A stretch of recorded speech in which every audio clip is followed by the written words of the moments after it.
name's David Sinikusov, and here's my deck profile on my Death Army deck. All right, let's get right into this. So what I focus on is You can go ahead and flip them around so the camera can drive see. checking the grade 3 to restand guy, lady, and commander. It mainly focuses on that, so I run a pretty interesting ratio. I'll start off with my ones. I of course run. Oh, flip them. There you go. I of course run 4 guys to maintain keeping them on field. These guys are crucial because putting them behind lady and commander are insane. Yeah, every time you drive check a grade 3, this guy stands, correct? Yes. Trade to him later. Of course, I run 4 perfect guards. I hear that's pretty good, this format. Oh yeah, I hear it's pretty mediocre actually. Not a lot of people do it. What does this guy do here? It's the same thing. Drive check grade 3, stand this rear guard. Okay, so that's basically the strategy of the deck. Yeah, I run 3 commander because I don't want to sit on him, and most of my other grade 3s are 4-ups. Okay. So that's my army lineup, and I use the rest of the deck to complement this.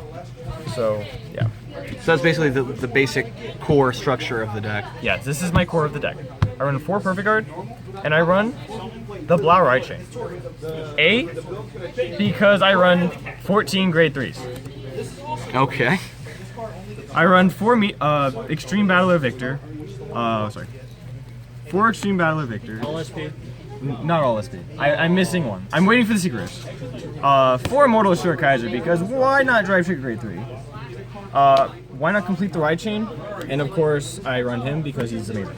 Okay. Now, explain why you run so many grade 3s, because a lot of people are probably thinking, how do you get away with this in a meta that focuses on the grade 2 game?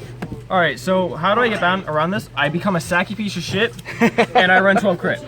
That works. Every drive check should not whiff, and if I do whiff, it's okay, that was 10% chance of ever happening. But in order to get to grade 3, because I run such a dumb lineup, I run 7 grade 2s,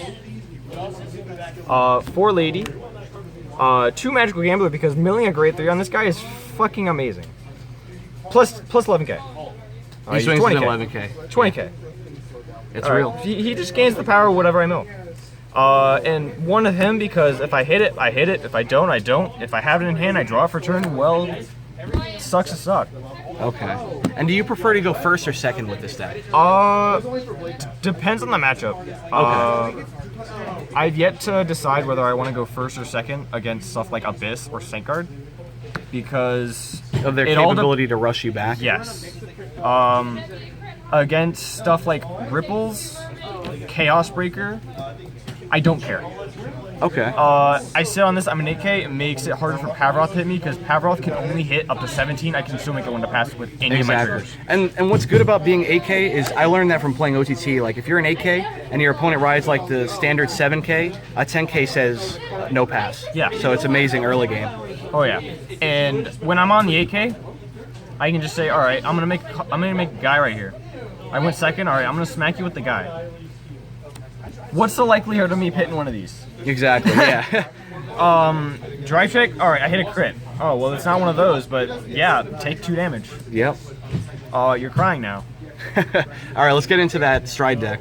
Alright, the stride deck is basic Nova Grapplers. Of course, you run 4 SP Victo Dick. If you don't, you're a scrub. They have to be SP. They must be SP. They Team must too be shiny. Team 2 shiny. For the people that don't know this, it's possible to use this guy as your first ride if you Yes. counterblast 4. I mean, it's not optimal, but there are situations where it is optimal. Well, when your opponent rushes you, like against Ripples, they like to have a low hand size with a full board. And Exactly. it's And this card after- just punishes them. Yeah. They rush me, they put me to 5. I'm on Victor for some ungodly reason. I stride into him because I have the stride fodder. Yeah. I don't run stride neighbors. I go into him. I'm like, alright, counterblast 4, flip, or counterblast 2, flip a copy. Nothing happens.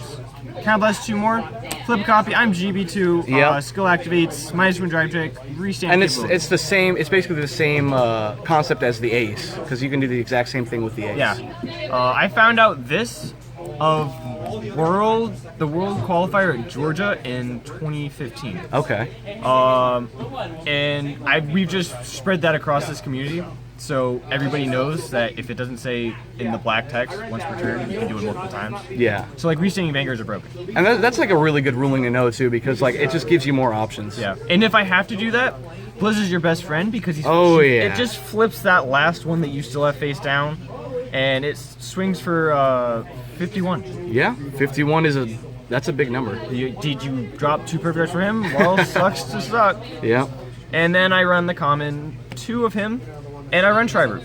Now, Tribrute, he's one of my favorite strides in this deck because they stand for free. Yeah. I counterblast 1, I retire anything on your board. It's really good. Drive check grade 3, alright, counterblast, retire something on your board. Yeah, especially against stuff like OTTs that have like pesky rare guys like Tom or...